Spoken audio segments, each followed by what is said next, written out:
Parce que tu nous revêts de ton autorité. Tu nous revêts du Saint-Esprit. Pour que nous manifestons les fruits et les dons qui sont en toi. Que toute la gloire soit à toi. Au nom de Jésus. Nous avons prié. Que Dieu vous bénisse. On acclame le Seigneur.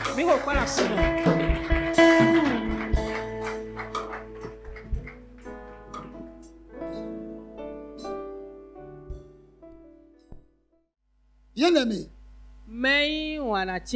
je veux vous dire une chose. L'Église est une entité vivante.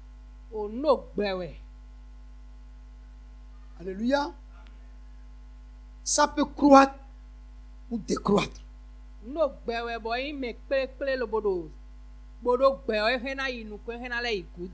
Alléluia. Mais tout ce qui a vie en elle, qui ne croit pas, n'est-ce pas, est malade.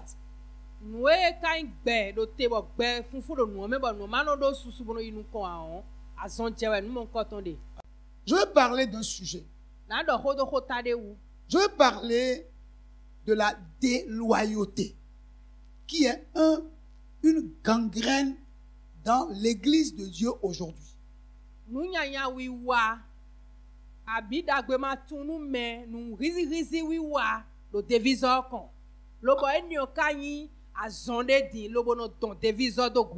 Alléluia. Je ne veux plus reculer. Je veux aller de l'avant. Je ne veux plus que tu recules. Je veux que tu ailles de l'avant. Alléluia. La déloyauté détruit toute entreprise humaine.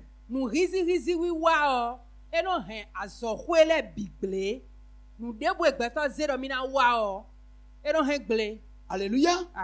Je veux t'aider à comprendre comment la déloyauté fonctionne. Et comment la déloyauté détruit, je vais te le dire. Alléluia. Bien-aimé. Dans le livre de Nombres, chapitre 12, versets 1 à 14, nous lisons ceci. Nombres chapitre 12, versets 1 à 14. Marie et Aaron parlèrent contre Moïse au sujet de la femme éthiopienne qu'il avait prise, car il avait pris une femme éthiopienne.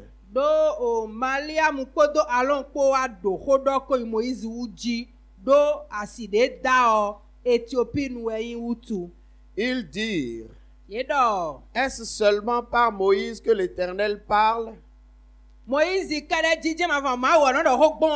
N'est-ce pas aussi par nous qu'il parle? Et l'Éternel l'entendit. Or Moïse était un homme fort patient, plus qu'aucun homme sur la face de la terre.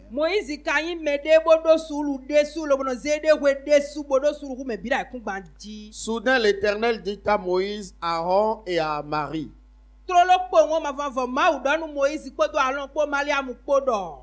allez, vous trois, à la tente d'assignation. Et ils y allèrent tous les trois.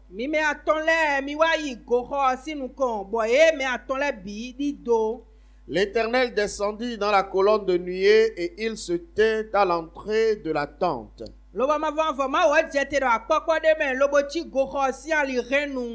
Il appela Aaron et Marie qui s'avancèrent tous les deux.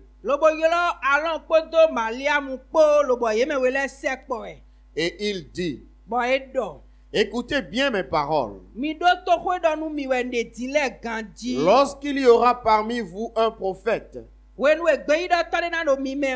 c'est dans une vision que moi, l'Éternel, je me révélerai à lui.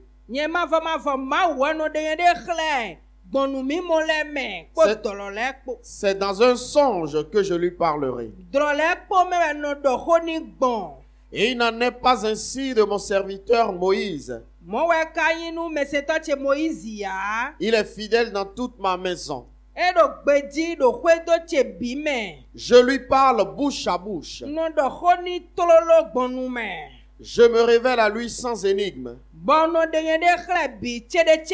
Et il voit une représentation de l'Éternel. Pourquoi donc n'avez-vous pas craint de parler contre mon serviteur, contre Moïse?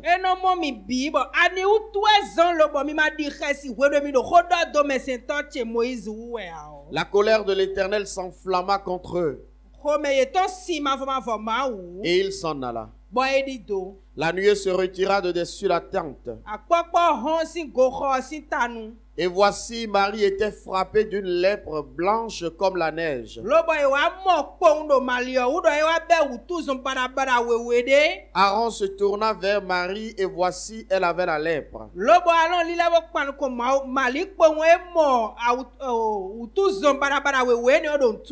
Alors Aaron dit à Moïse, de grâce, mon Seigneur, ne nous fais pas porter la peine du péché que nous avons commis en insensé et dont nous nous sommes rendus coupables. Oh, qu'elle ne soit pas comme l'enfant mort-né, dont la chair est à moitié consumée quand il sort du sein de sa mère. Moïse cria à l'Éternel en disant, oh Dieu, je te prie, guéris-la. Et l'Éternel dit à Moïse, si son père lui avait craché au visage, ne serait-elle pas pendant 7 jours un objet de honte? Qu'elle soit enfermée 7 jours au dehors du camp, après quoi elle y sera reçue.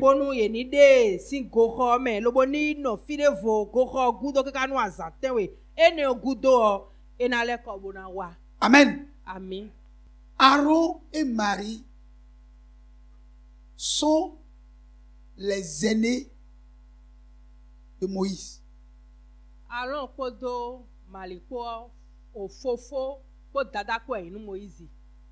Moïse était leur petit frère. Mais Moïse a été appelé par Dieu. Dieu lui a confié une vision. Et Dieu lui dit, comme tu ne sais pas parler, parce que Moïse est un bègue, ton grand frère Aaron sera ton interprète auprès de Pharaon. Ce que tu veux dire, tu le lui dis et il dit au Pharaon.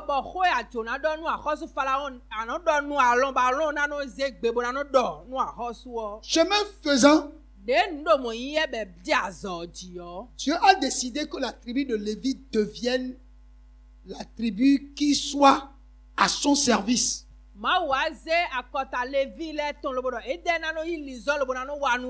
Et Dieu a choisi Aaron et ses fils pour être les sacrificateurs dans le tabernacle. Alléluia. Amen. Mais le problème, Aaron et Myriam, sa sœur, ont commencé par porter des critiques sur Moïse. Et ils sont en train de le critiquer au sujet de la femme qu'elle a prise, qui est une Éthiopienne.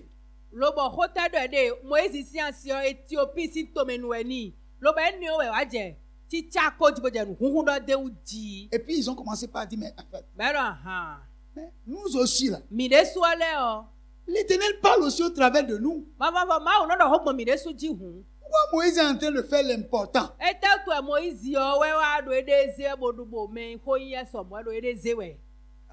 Amen. Moïse n'était pas là. Mais Dieu était là. Vous voyez, c'est l'erreur que beaucoup d'entre nous, nous commettons. Je vais vous poser une question. Au moment où Dieu m'appelait, vous étiez là. Vous me connaissiez? Vous savez les instructions que j'ai reçues de la part de Dieu? Non. Vous n'étiez pas là. Mais Dieu vous a choisi pour tout ce qui est là. Même si c'est aujourd'hui que vous êtes entré ici. C'est Dieu qui vous a invité. Pour que vous vous mettez autour de moi. Pour que la vision que Dieu m'a donnée. Ensemble, nous puissions travailler pour que ça aille de l'avant. Alléluia. Amen. Vous savez, tant que vous êtes ici là, l'onction que vous allez utiliser là, c'est une portion de l'onction que Dieu a mis sur moi.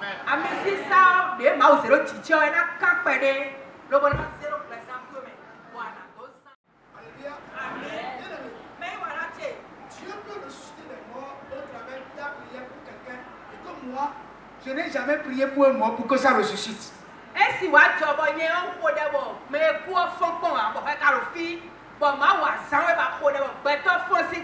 N'imagine jamais que c'est ton onction qui travaille. Non. Pourquoi penser ça? Le jour où tu as commencé par penser ça, même une mouche ne va pas ressusciter.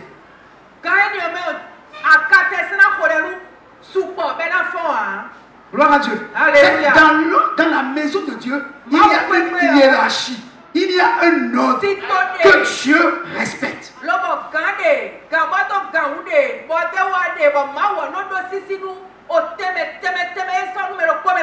Si nous voulons être une grande église,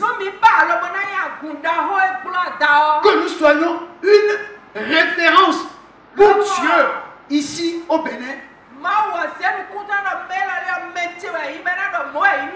nous devons respecter l'ordre établi par Dieu.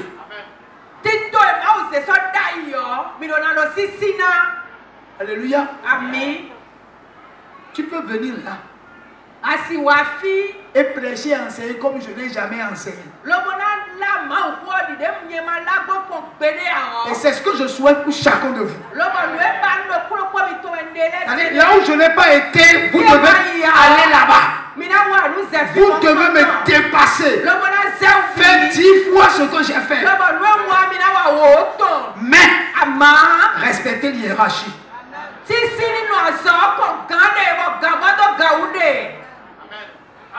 Amen. Amen.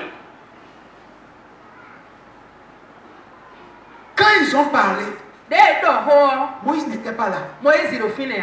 Mais Dieu a convoqué immédiatement une réunion. Il dit Marie, Aaron, Moïse, venez devant la tente. Dieu est descendu. Il dit Aaron et Marie, venez devant. Moïse est resté derrière. Il dit vous là, pour quelle raison vous critiquez mon serviteur? Si il a épousé une Éthiopienne, qu'est-ce qui vous regarde dedans? C'est mon affaire. C'est vrai, je vous utilise. Mais je ne vous utilise pas de la même manière que Moïse. Pour quelle raison vous pouvez porter des critiques sur lui? Alléluia. Amen. Dieu n'aime pas qu'on critique ses serviteurs.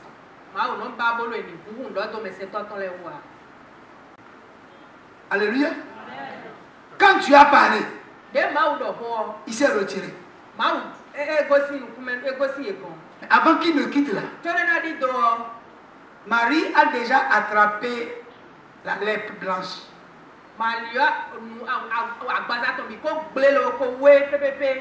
Et Aaron regarder. Allons dire à Moïse. Mon Seigneur. Maintenant il est son Seigneur. Est-ce qu'on critique son Seigneur?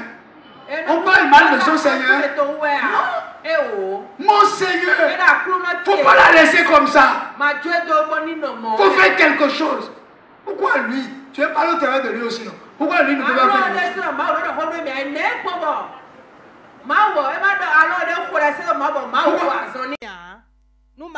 Gloire à Dieu. Il n'est pas encore à ce niveau. Et quand Moïse a vu la chose, comme c'est un homme compatissant, il s'est tourné vers Dieu. Il dit, oh Seigneur.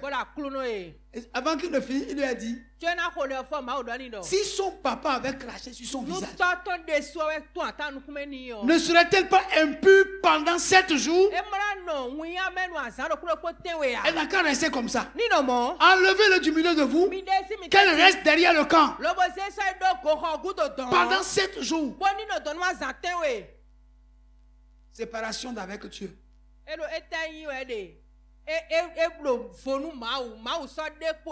Il y a un autre commentaire que je peux faire, mais je m'en arrête là. Pour dire ce qui détruit le peuple de Dieu, c'est on porte des critiques, des jugements, on plaint des intentions à l'homme de Dieu que Dieu a placé devant vous. Amen. Nous allons lire 2 Chroniques 20-20.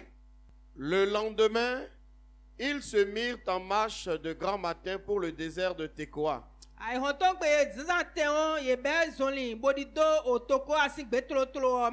À leur départ, Josaphat se présenta et dit, écoutez-moi, Juda et habitants de Jérusalem.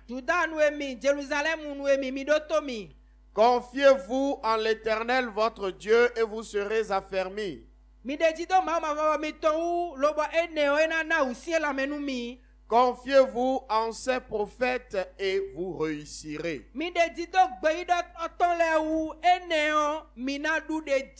Alléluia. Amen. Écoutez bien. Ici, il y a 2 choses. Confiez-vous à l'Éternel.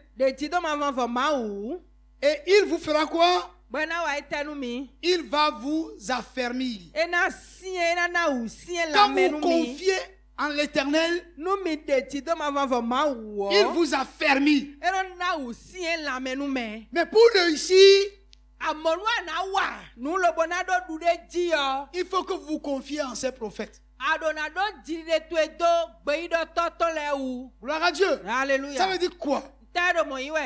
Si vous faites confiance à Dieu et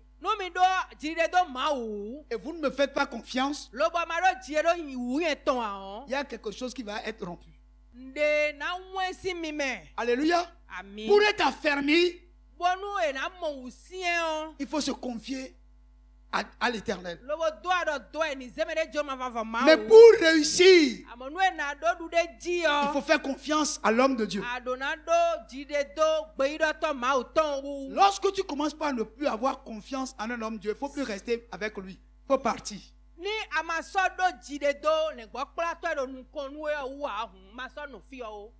Parce que il ne sera plus pour toi une bénédiction.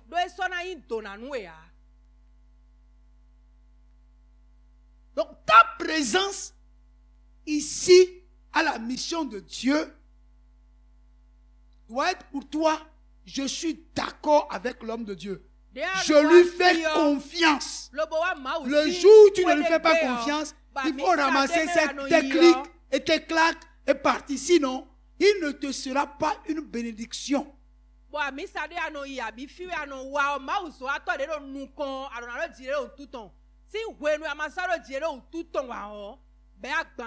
que tout ce qui concerne ta réussite là, c'est à lui que l'Éternel va confier ça. Si tu ne lui fais pas confiance, va ailleurs, va vers quelqu'un à qui tu peux faire confiance. Alléluia. Amen. Le problème n'est pas que l'église soit remplie, non. Le problème est que ceux qui sont dans l'église soient en accord avec l'onction qui coule dans l'église. Si vous n'êtes plus d'accord, vous partez. Vous ne restez pas. Parce que si vous restez, l'homme de Dieu ne sera pour vous aucune bénédiction.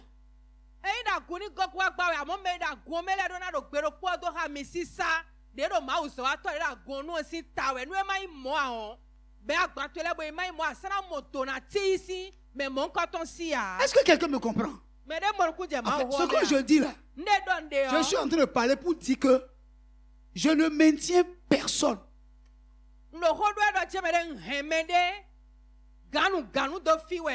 Non. Je dis, même là où tu es maintenant assis là, si tu ne me fais plus confiance, en quittant ici aujourd'hui, il ne faut plus revenir. Le problème n'est pas que nous, l'église n'a pas rempli pour qu'on soit une grande église. Non. Une grande église où les gens ne sont pas en accord avec toi, ce n'est pas même une église. C'est un marché. C'est un marché.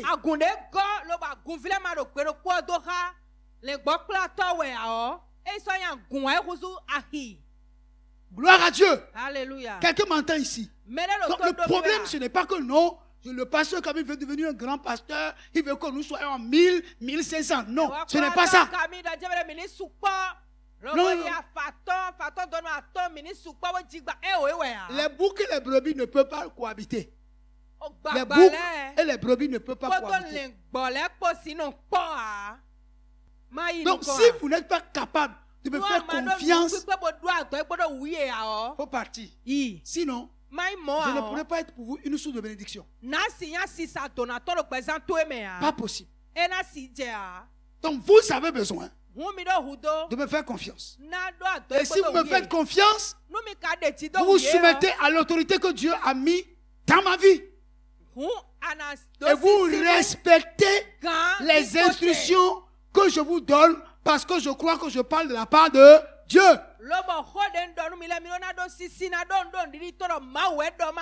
Si je te dis va, tu vas. Si je te dis viens, tu viens. Mais si tu ne veux pas obéir à mon autorité,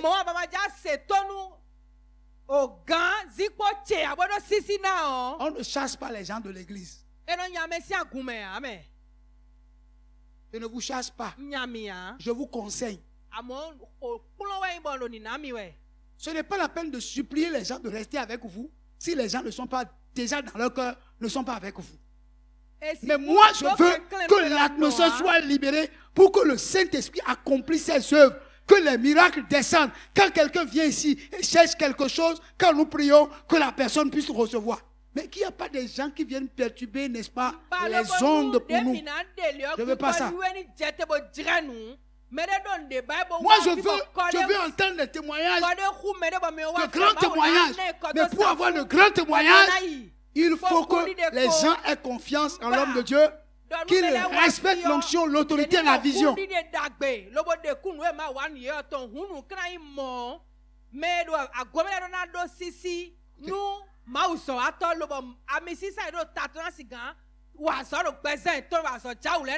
Amen. Écoutez, quand vous dites de mauvaises choses sur moi, vous me critiquez, puis vous avez des problèmes, vous venez me voir pour dire de prier pour vous. Vous êtes sûr que si je prie pour vous, Dieu va exaucer la prière? Est-ce que Dieu peut exaucer la prière? Non. Donc tout ça fait que le réveil que l'église attend, le réveil ne vient pas.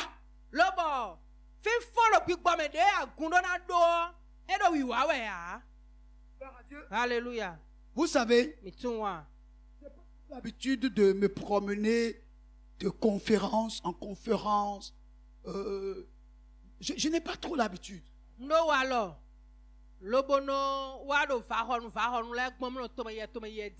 Mais c'est toujours bon quand un homme de Dieu, il faut aller écouter d'autres hommes de Dieu, partager avec eux leur expérience, saisir et comprendre un certain nombre de choses.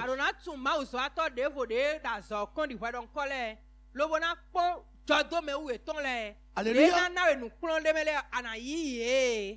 Et depuis quelques années passées, J'ai commencé par aller à une conférence au Ghana. Et l'homme de Dieu qui organise cette conférence, c'est Dag, il s'appelle. La plupart de mes collaborateurs ont été à cette conférence-là. C'est un homme d'expérience qui a eu un grand ministère. Et j'ai compris après que cet homme, s'il a eu un aussi grand ministère, c'est parce qu'il a posé certaines bases. Et il a vécu beaucoup d'expériences par rapport à la déloyauté. J'ai presque tous ses livres. Il y a un de ces livres qui a parlé spécialement sur la déloyauté et la loyauté.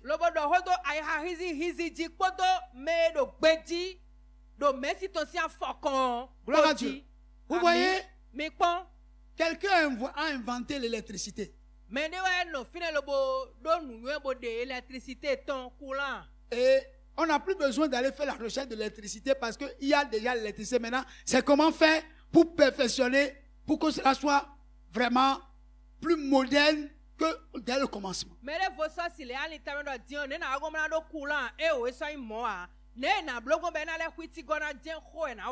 Et cet homme a écrit un livre et il a parlé de ce qu'il a vécu dans le ministère. Et quand j'ai lu le livre, je me suis retrouvé dedans. Alléluia. Et j'ai dit, je ne vais pas aller chercher loin. Je vais vous lire dans ce qu'il a enseigné un certain nombre de choses. Alléluia. Amen. Alléluia. Amen. Et je voudrais que vous écoutiez attentivement. Voici ce qu'il a dit. Il dit, pourquoi j'écris le livre Loyauté et déloyauté.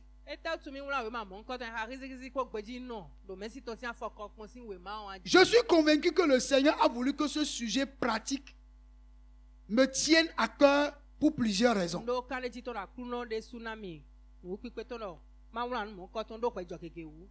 Tout d'abord, je me suis rendu compte de sa pertinence dans la parole de Dieu. Les Saintes Écritures regorgent de récits sur des personnes fidèles et perfides.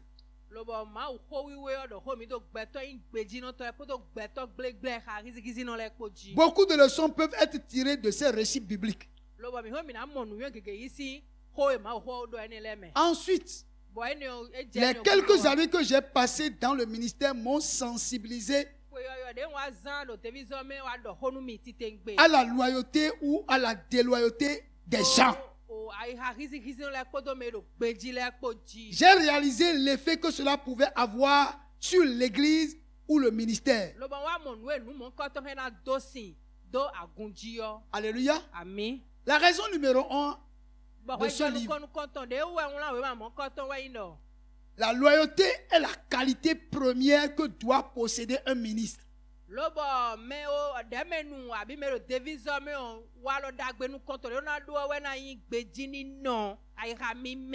Quelqu'un d'inexpérimenté aurait tendance à penser que plus on est doué, plus on est apte au ministère.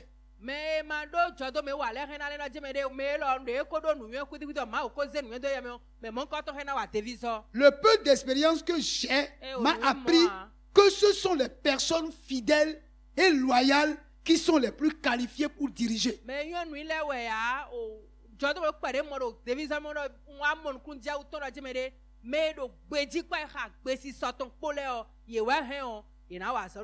Vous pouvez être doué. Vous pouvez avoir des talents sans être utile pour diriger. La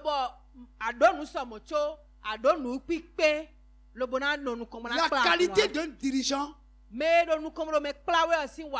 c'est la fidélité et la loyauté. Si tu n'es pas un homme, une femme fidèle et loyale, tu ne peux pas être un dirigeant. Ici, je ne parle pas seulement du ministère, je parle de tout, dans la société en général. Si tu n'es pas un homme loyal et fidèle, tu ne peux pas être un dirigeant.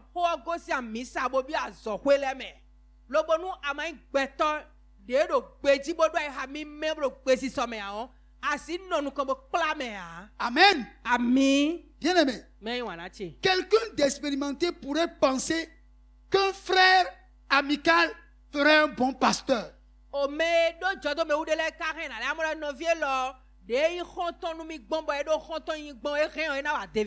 Il pourrait aussi penser qu'une personne dotée de talent, d'orateur, ferait le meilleur des prédicateurs.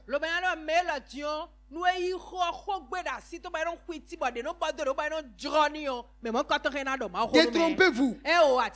La Bible nous enseigne que la qualité principale d'un dirigeant est la fidélité et rien d'autre. Amen. Bien aimé. Le problème est là.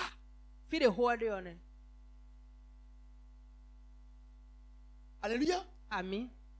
Pour être un bon pasteur, ce n'est pas les talents, ce n'est pas, comment on appelle, votre dévouement, non. Pour être un bon dirigeant, ce n'est pas ça. C'est votre fidélité. Quelqu'un peut être amical, quelqu'un dit, oh vraiment mon frère, comment tu vas? Oh là là, comment ça va à la maison, ça va bien? Oh, le type, non, le monsieur là, il est amical. Il est aimable, vraiment. Non, il fera un bon pasteur. C'est faux. Il peut être amical sans être fidèle, sans être loyal. Donc la qualité d'un vrai dirigeant, ce n'est pas c'est parce qu'il sait bien parler, il prêche bien, il parle bien, il est un bon orateur. Non, sa fidélité. Est-ce qu'il est fidèle? En amitié, est-ce qu'il est fidèle? Est-ce qu'il respecte ses propos? Alléluia. Est-ce que c'est quelqu'un à qui on peut faire confiance? Gloire à Dieu. Alléluia. Gloire à Dieu. Sans la fidélité, vous n'êtes pas apte pour être un bon dirigeant.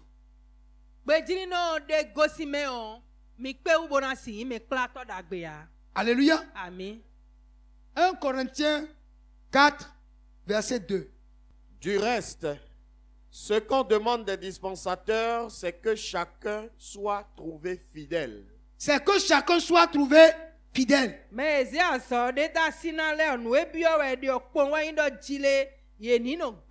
Ce qu'on recherche chez les dispensateurs, c'est que chacun soit fidèle. La fidélité. Alléluia. Amen. Si nous parlerons de la fidélité, combien d'entre nous sont fidèles?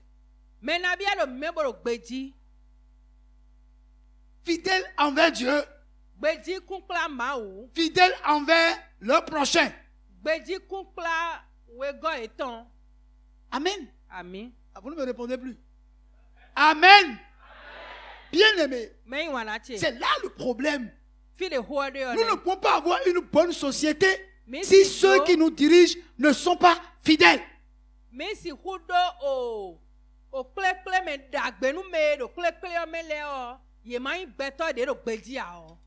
Il dit, je suis entouré de pasteurs merveilleux qui travaillent avec moi. Beaucoup d'entre eux ne sont ni exagérément amicaux, ni très tapent à l'œil, ni particulièrement doués.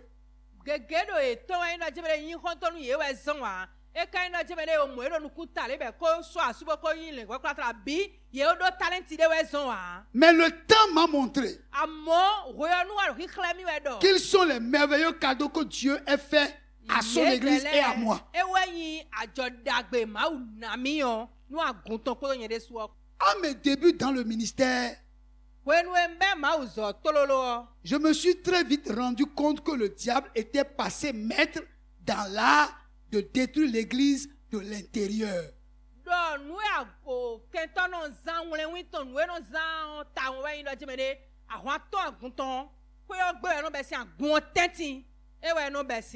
Si vous êtes un bon pasteur, si vous avez été appelé et faites ce qui est juste, le diable aura très peu d'occasion de vous attaquer de l'extérieur. Comme l'a dit Jésus. Jean 14, 30.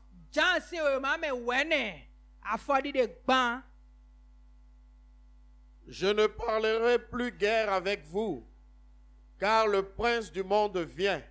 Il n'a rien en moi. Alléluia. Je ne parlerai plus guère avec vous, car le prince du monde vient. Ce n'est pas à l'intérieur. Il vient de l'extérieur.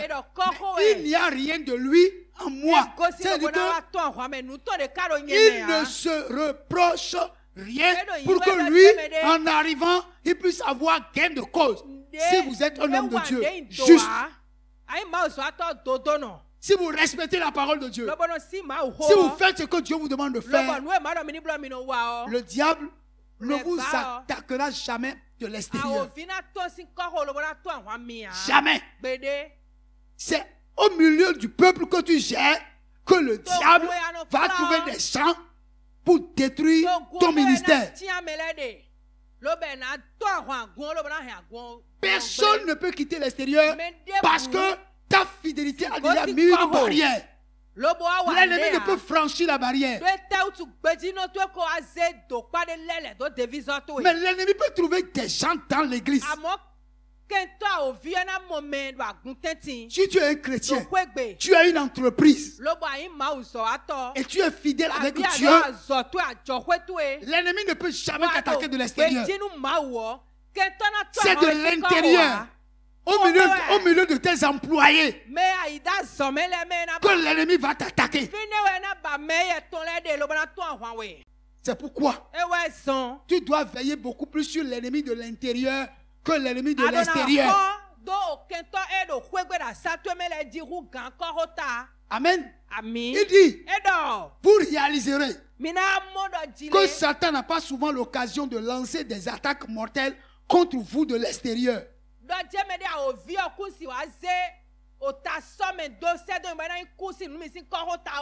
Jésus disait que même si l'ennemi le poursuivait, il n'avait aucun moyen de le détruire.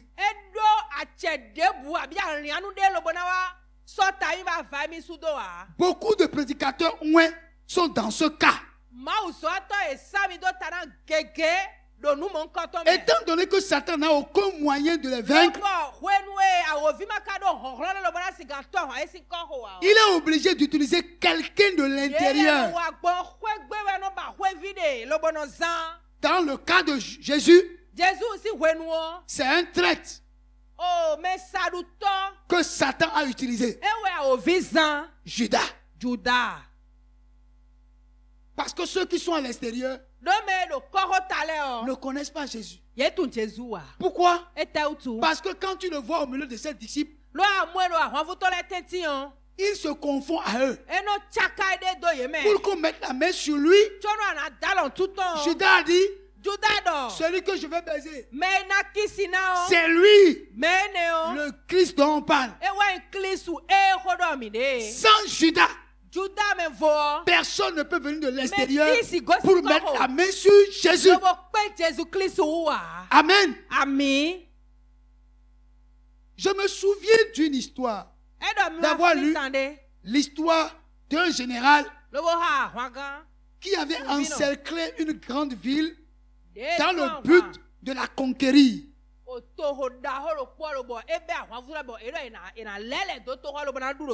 Cette ville était hautement fortifiée par un mur et un portail immense et imposant.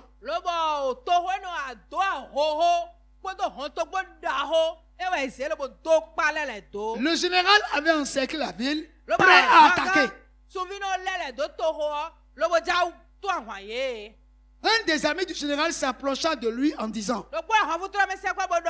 Monsieur, comment comptez-vous venir à bout des défenses de cette ville?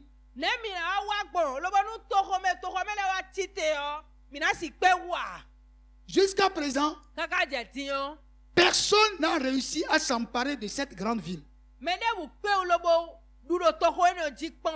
Le général sourit et dit, c'est ma 5e colonne.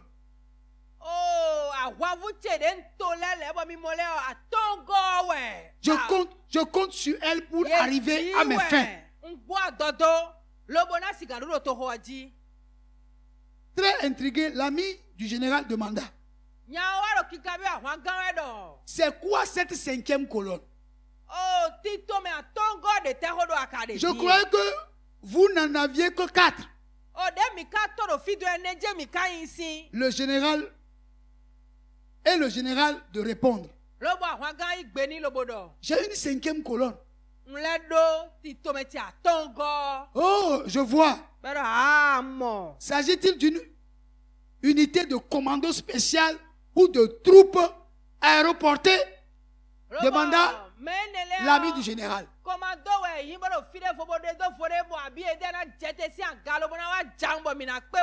Le général se mit à rire. Non, ce n'est rien de tout cela. Ma 5e colonne, ce sont mes espions. Agents, amis et supporters qui sont déjà à l'intérieur de la ville.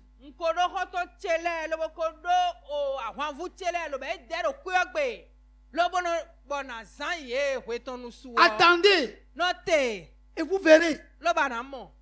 Ils ouvriront ces immenses portails de l'intérieur et mes troupes s'y précipiteront.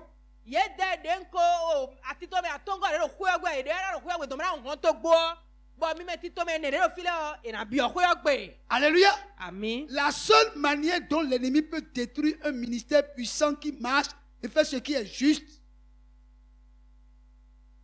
c'est la seule manière.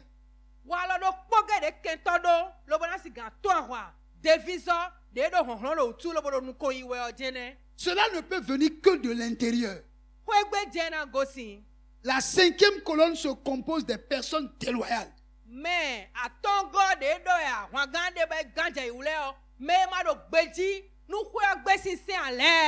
À 2 visages. Double et mécontente. Et mécontente. Présente dans tout ministère. Si l'occasion leur est donnée de causer des dégâts, elles le feront comme elles savent bien le faire. Elles détruiront l'église. Bien aimé. Si l'ennemi veut détruire l'église, il ne prendra pas des gens de l'extérieur. Il prendra des gens à l'intérieur de l'église. Si dans l'église, il y a quelqu'un qui critique tout ce qui se fait, il est un danger pour l'église. S'il y a quelqu'un, quand quelqu'un fait quelque chose à l'église, même si la chose est une bonne chose, il critique, il est un danger pour l'église. Il y a quelqu'un, quand on donne un ordre à l'église, c'est lui qui se lève pour aller contre l'ordre. Il est un danger pour l'église. Il est la 5e colonne que l'ennemi a mis dans l'église pour détruire l'église de l'intérieur.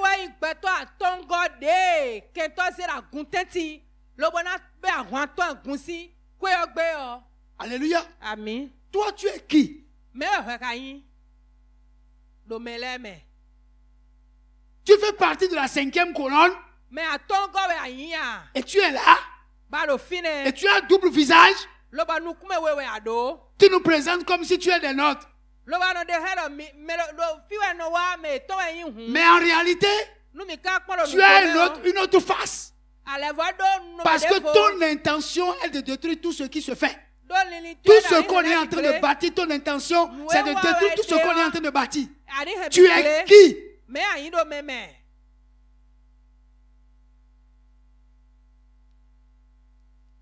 Alléluia. Amen. Est-ce que tu portes un regard favorable à tout changement qui est opéré? Ou bien toi, tu portes des regards critiques à tout changement? Il y a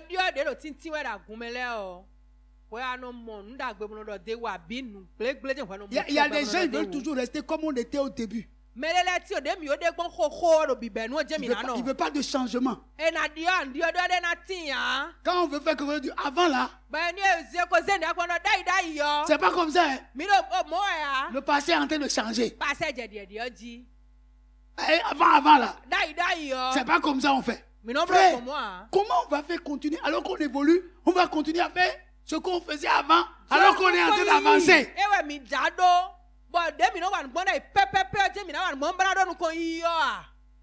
Là, s'il y a un pasteur qui aime être proche de ses fidèles,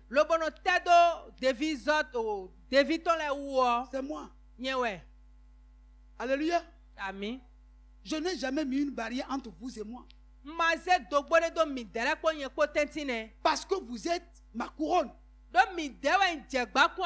Sans vous, je ne suis pas pasteur. Gloire à Dieu. Il y a des gens qui se disent pasteurs mais qui n'ont pas d'église. Gloire à Dieu. Si même si on m'appelle aujourd'hui, les gens m'appellent grand pasteur, c'est vous qui faites qu'on peut dire, ah, ce pasteur-là, c'est un grand pasteur. Quand bien même je ne suis pas encore un grand pasteur. Donc, s'il y a un règne là, je ne règne pas sans vous. Et soyez convaincus d'une chose, je ne vous trahirai jamais. Jamais je ne vous trahirai. Je resterai fidèle et loyal à Dieu. Je vous resterai fidèle et loyal. Mais ne faites jamais partie de la 5e colonne.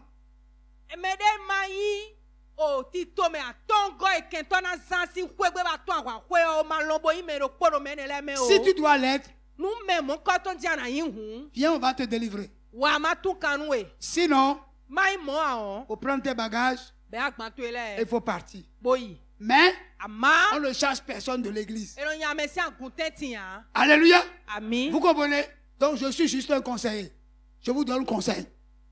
Gloire à Dieu. Gloire à Dieu. Mes frères, tant que nous serons comme ça, l'onction de Dieu va descendre. La puissance de Dieu va descendre. Il y aura des miracles.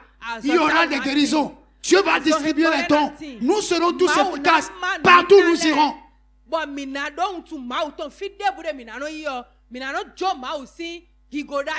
Vous savez, l'amour attire les gens. Quand on rentre dans votre milieu et on sent que vous vous aimez, celui qui vient au milieu de vous ne voudra plus partir. Il va rester. Mais s'il constate qu'il n'y a pas l'amour, dès que vous voyez un étranger vient, oh, il cherche quoi ici? Il y a des gens qui sont comme ça. Ils veulent toujours qu'on reste 10. Qu'on n'augmente pas. Dès qu'on atteint, ils veulent dire, oh, ils veulent prendre notre place. Il y a trop de places qui sont vides. Aussi longtemps que Dieu veut appeler les gens, Dieu peut appeler tout le Bénin. Chaque homme, chaque femme aura la place qu'il faut. Personne ne prendra la place de personne. Ne soyez pas l'instrument que le diable va utiliser. Ne portez jamais de critique sur l'homme de Dieu. Ne portez pas de critique les uns sur les autres. Alléluia. Un frère peut mal parler. Un frère peut poser un mauvais acte. Sans être un mauvais frère, Il faut l'aider à se corriger.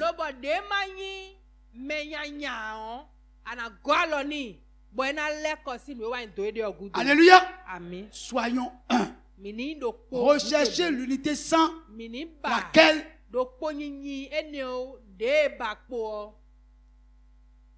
on ne peut être appelé peuple de Dieu. Que Dieu soit avec vous. Accueillez-vous les uns les autres avec un cœur rempli d'amour. Parce que lorsque je vous vois vous aimer, je sens la fierté. Je sens la satisfaction.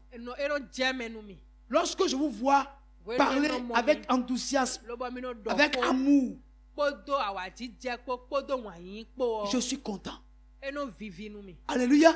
Amen. Mais quand on doit régler les problèmes à gauche, à droite, derrière, devant, Jacques a cherché problème avec Kodjo.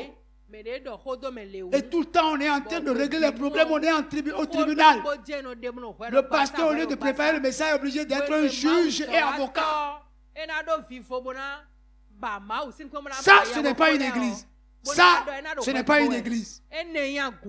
Alléluia. Amen. Je veux vous dire, même dans votre maison, l'ennemi, s'il veut vous attaquer, il va trouver quelqu'un à l'intérieur. Dans votre entreprise, il va trouver quelqu'un à l'intérieur. C'est pourquoi veillez sur votre maison. Veillez sur votre entreprise. Veillez sur votre assemblée. Quand nous allons revenir, on vous parlera de comment on détecte la déloyauté.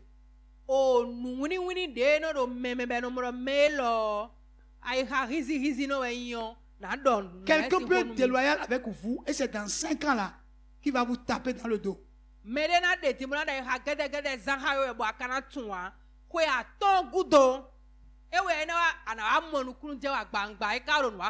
depuis 5 ans, il était déjà déloyal.